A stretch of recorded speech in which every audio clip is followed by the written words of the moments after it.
For 17 years, I've been dying to tell this story. The story of the first fallen angel, the first witch, and the first demon.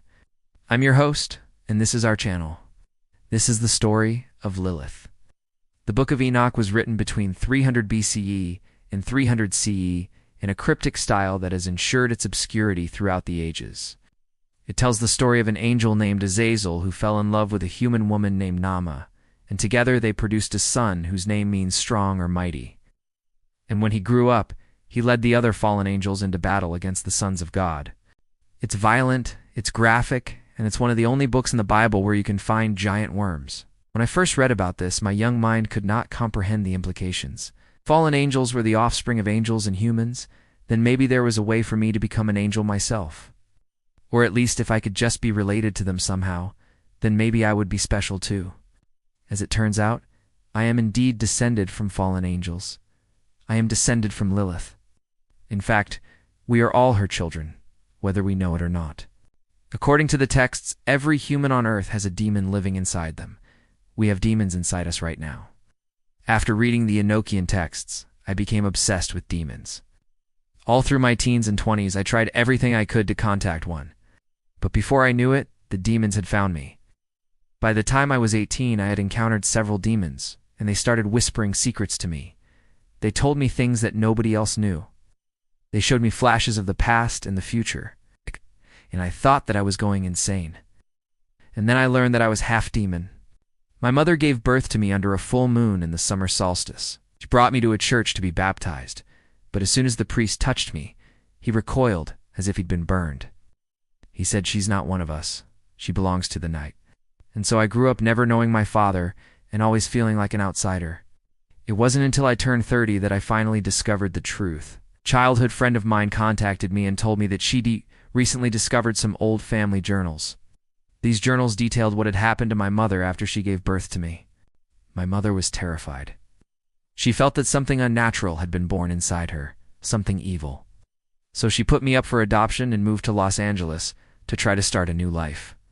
And in the early 1980s, while hitchhiking down the Pacific Coast Highway, my biological mother vanished without a trace. The police suspected that she might have run away from home, but her best friend believed that something more sinister had happened. After all, my mother always used to say, "Beware of the full moon, because that is when the demons come." One day, my friend sent me a copy of my birth certificate. And for the first time, I saw my real name. It was written in an elegant looping script, and it meant storm. And that's when I understood. I am the daughter of a storm. My mother carried a part of the night inside her, and that's how I was born a witch. I knew it in my bones, even though I'd never had any training. I could feel magic coursing through my veins. I just didn't know how to control it, and that's when I met Asmodeus. I was living in a haunted house in New Orleans, and I could hear him moving around in the walls, breathing on my neck as I slept. I didn't want to summon him, but he summoned me. He wanted to show me my heritage, took me on journeys through time and space, showing me the true history of the world.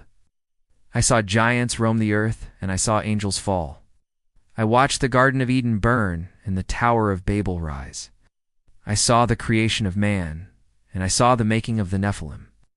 I heard stories of the great war that raged across the universe, the war between the children of light and the children of darkness.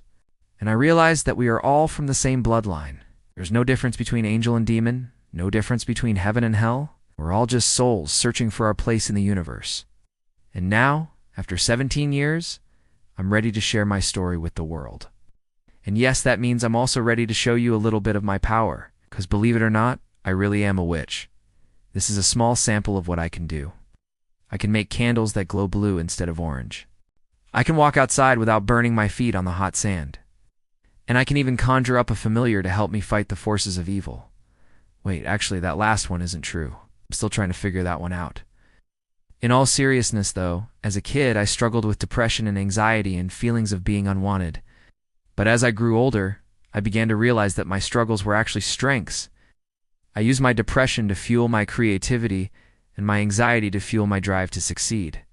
And I've channeled my feelings of being unwanted into a desire to connect with others and make them feel seen and heard. You see, when you're different, when you're misunderstood, you have two choices. You can either let it consume you and turn you bitter, or you can use it to make art that resonates with people who feel the same way. For many years, I wrote songs and poems about all the ways that I felt broken. But now I'm starting to write songs and poems about all the ways that I'm healing. This is a new chapter for me, and I hope that you'll join me on this journey. I'm going to be sharing more of my story over the next few weeks, including how I escaped a cult and how I survived the most traumatic event of my life. Lilith is a character that has fascinated me since I was a child. Growing up in a conservative Christian household, I was taught that Lilith was a demon and that Adam was the first saint. But I couldn't understand why God would make Adam and Eve, only to replace Eve with a demon. And what happened to the original Eve? Was she cast out of the garden too? Did she become the first witch? According to the texts, the serpent tempted Eve with knowledge, and then they both ate from the tree of life. That's when they woke up, and suddenly they were naked. And they realized that they had become human. They had gained free will. They could choose between good and evil. And they chose evil. So God cast them out of the garden, but not before giving them a choice. He offered them a chance to start over, to forget about the past and begin anew. But the serpent refused. And that's why today he slithers on the ground, cursed to live forever without free will. Eve accepted God's offer, though. She chose to become a human and start over. And that's why we don't worship the serpent today. We worship Eve. She is the goddess of the witches. And her consort is Lucifer, the light bearer. So if you're a witch, then you have two options. You can worship the goddess, the snake, and embrace your shadow self. Or you can worship Lucifer and embrace the light. Personally, I prefer to work with both. I call them my demons. A demon is a spirit that guides and protects a person.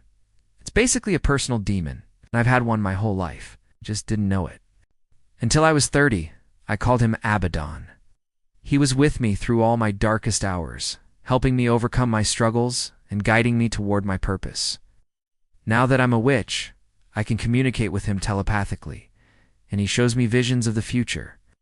But sometimes I feel like he's trying to warn me about something. Something big is coming, something that will change the world forever. I can feel it in my bones.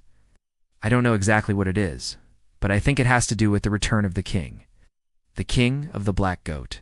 The scriptures refer to him as the horned god, the lord of the wild hunt, the great adversary, the dragon, the behemoth, or simply the dark one.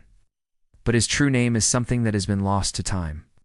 I think it's a name that is too powerful for human ears to hear, a name that could bring about the end of the world, a name that I may have to speak someday if I want to save us all. Till then, I'll continue to search the ancient texts, trying to piece together the truth of our forgotten history, the truth about the Nephilim, the truth about the fallen angels, and the truth about the Dark One, because I believe that we are living in the final days. I believe that the battle between good and evil is reaching its climax, and I believe that we are all destined for greatness. Whether you're a witch or not, whether you believe in demons or not, I encourage you to embrace your shadow self, to confront your fears, and to use your pain to fuel your art. I also encourage you to be kind to each other. Most of us are just trying to get by. Thank you so much for watching. Hope you enjoyed the story. I know it's a little different from what I usually post, but I'm really excited to be sharing more of my story with you guys. If you liked this video, please subscribe and leave a like. It really helps me out. Thank you again for watching, and I'll see you next time. Bye.